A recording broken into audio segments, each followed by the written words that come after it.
This is just a quick video to show you how to get your gears off of your Propel drive without any special tools. Everybody's making videos and trying to get you to click the links under their in their comments so they can get you to order stuff from Amazon and they can make money off you.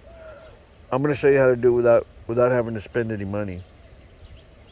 These are the simple tools I use. The 2 Allen wrenches. This is the wrench that fits in here, and this Allen wrench fits inside of the little hole where the spanner wrench would go. And the hammer is for getting the pedals off. So here's what I did. I put this Allen wrench in here, and then I take the one that I used in here and put it over here and use that to turn it. That's all the tools you need. Now, as far as getting the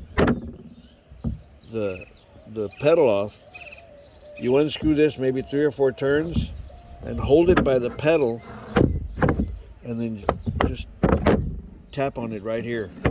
You don't got to tap crazy hard or anything, but after a few taps, you'll feel it give. You might want to take this little rubber thing off so you don't bust, or plastic thing off so you don't bust it. I didn't bust mine, so it's actually lower than the bolt. But I got mine off, and the part that goes on the propeller,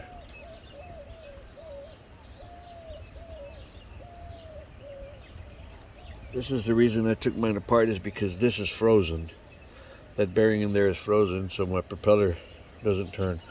But it's basically the same procedure for the propeller.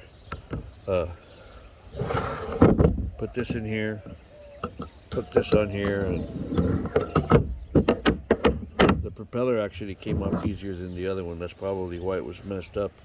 It probably got salt water behind it. But that's the simple answer to taking your Propel drive apart. Hey, thanks for watching. Like, subscribe, and send me $1.